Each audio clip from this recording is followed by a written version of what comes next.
Hello everyone, this is Jonathan Little. I'm here with episode 143 of Weekly Poker Hand. I want to thank all of you for being here today.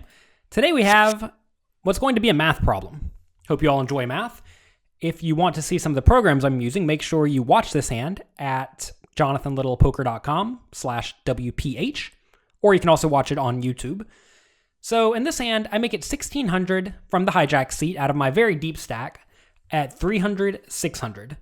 The relevant opponents in this hand, one player has 32,000 to start in the small blind, a good player, a tag/lag. And then the player in the big blind has 21,000 to start, so about 35 big blinds. So I make it 1600 with pocket sevens, seems perfectly standard from the hijack seat. Small blind calls, and now the big blind, a tight aggressive kid, 3-bets to 5,100.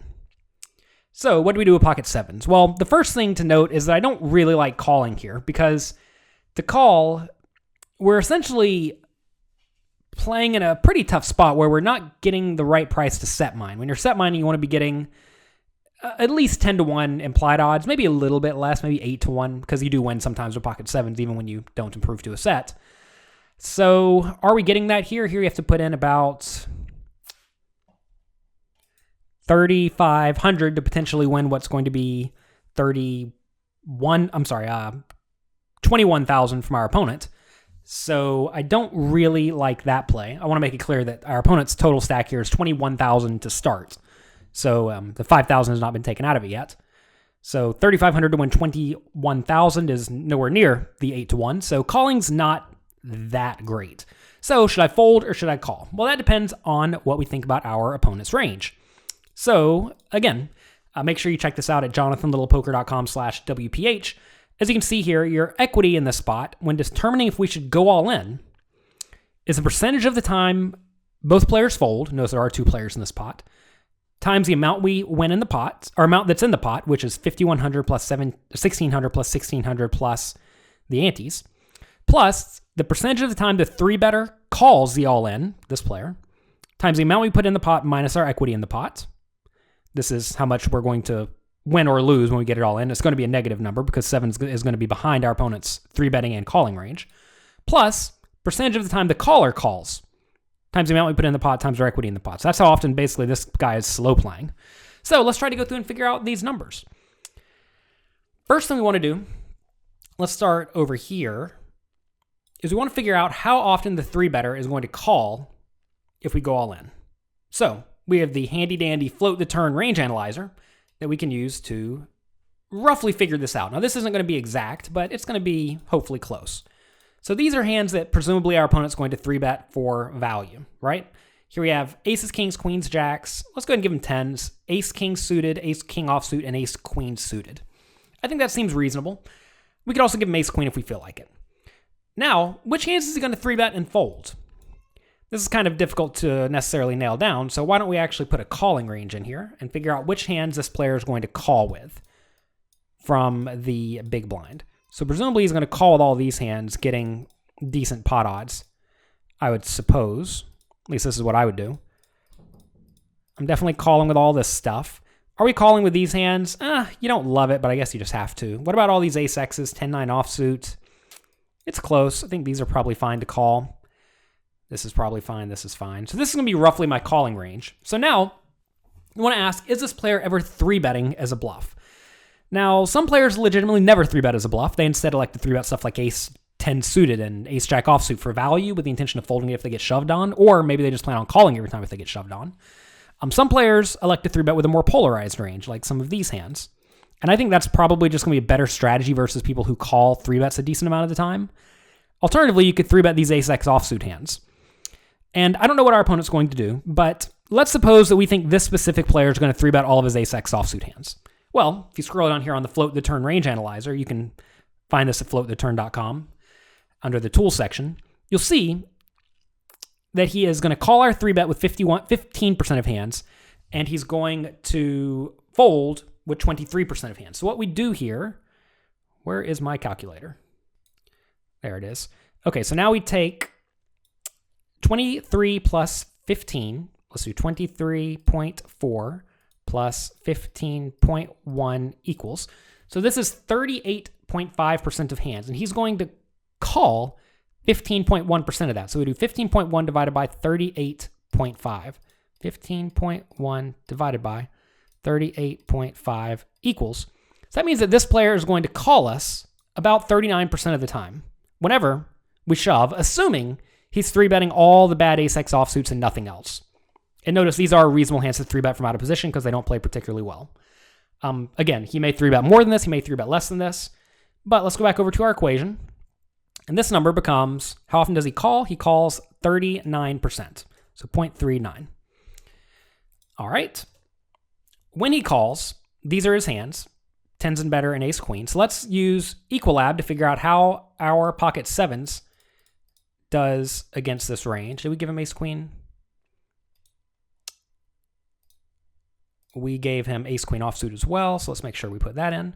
So that's his range, and we see pocket sevens will win 37% of the time. So going back to our equation, we do, well, how much are we going to be putting in this pot? We're going to be putting in 21,000. Remember, that was our opponent's entire stack.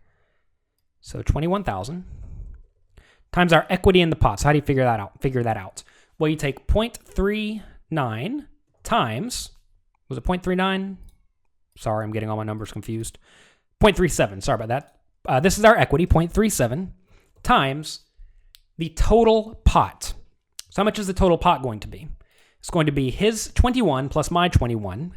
That's 42,000. Plus, let's call it 2,000 more from this player's call and the antes, although it's actually a touch more than that. So it's actually going to be 42,000 plus another 2,000. So it's going to be 44,000. Okay. Now, percentage of the time the other caller calls. How often is this guy going to call? That's tough to say. It really does depend on how often the guy's slow playing. Let's assume he calls. I mean, you have to assume he's going to 3-bet a lot of his best hands, but let's assume he calls, I don't know, what do you want to say? 10% of the time? So the amount we're going to put in the pot then is going to be, because if I make it 20,000, presumably we're going to call the other 30 off. So we have to put in 30,000 to win what's going to be 30, 60. Ideally, this guy's going to fold. So let's call it 65,000. Let's call it 66,000 with the antes. So we have to put in 31,000 to win. Our equity in the pot this time is going to be a little bit less. It's going to be about 35% versus aces, kings, queens, jacks, and ace, king. Let me just show you how we got that. Presumably, he's only going to be getting it all in pretty snug. So sevens is going to have 33% in that spot. So 33% times the 65 or 66,000 chip pot.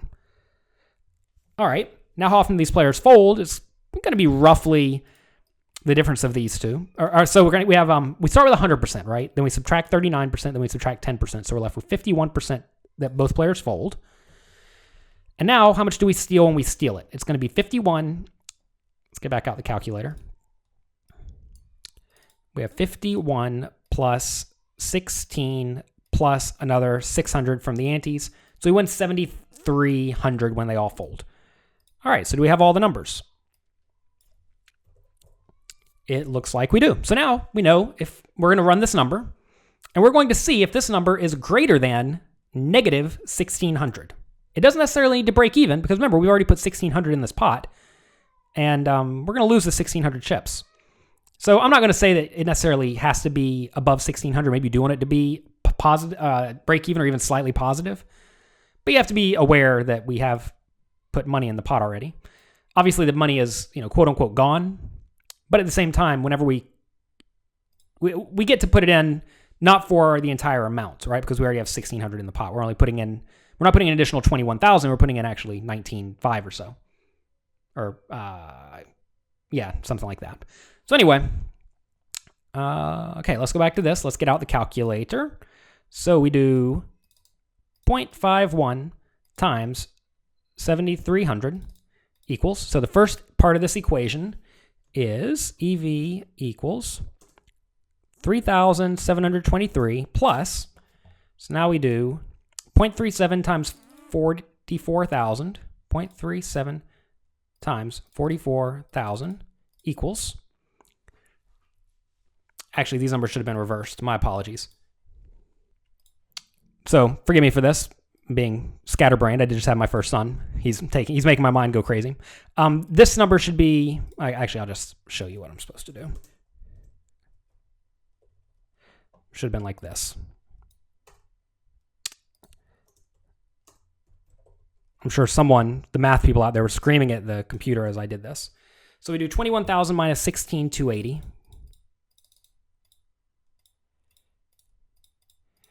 4,720 times 0.39 equals, so now we have 1,800, but this is a negative number because this was the smaller of the two. So we have minus 1,841 minus, and these are negative because when we do get it in, we're getting it in bad, right?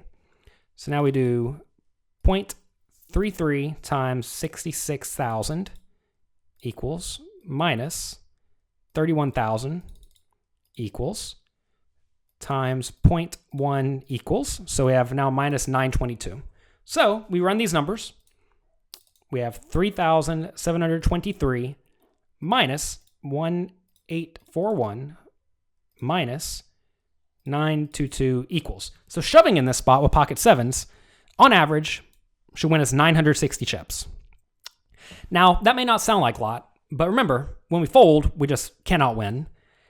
And we've already put a little bit of money in the pot. So between folding and getting it all in, we would rather get it all in. Even though, take a look at the math, we're going to get called 40% of the time and be an underdog versus a tag kid.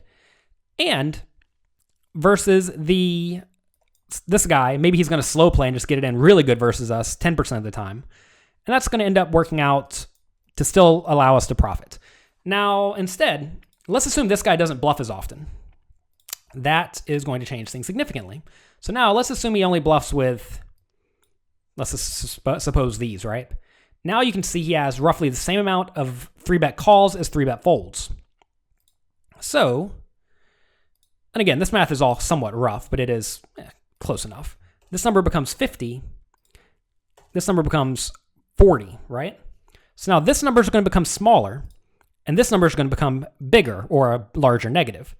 So what would happen here is you would have 0.4 times 7,300 equals, so now we have 2,920, right? You can already see how this is going to get much worse for us because we're starting 1,000 chips lower. Remember how we profited 900 chips at the end of the day? Well, now we're going to be near zero. And then we do 0.37 times 44,000 equals minus 21,000 equals times 0.5 equals. So this number becomes minus 2,360. And hopefully you can already tell this number on the back end, we're subtracting 3,300 chips, and we're only going to profit 2,900 chips. So this is going to be now negative for us. So we're going to lose money with this play, but it's not awful. Some people will, like I said, legitimately never bluff. And then what happens is this number becomes zero. So the positive number becomes zero. And this number becomes just our total equity. So we would just be purely getting it in bad. So anyway, this was sort of a long episode, but I wanted to show you roughly how you can go about doing this math. And I definitely suggest you do this away from the table so that you know in these scenarios if they are profitable or not profitable, because whenever you show up at the table, you don't have time to sit here and do all the math. And, you don't really know how often the guy's going to call you. And this is not something you can just do in your head unless you're a super genius, which I certainly am not. So, should we shove or should we fold? Well, it depends entirely on what we think about this tight, aggressive kid's 3-betting range.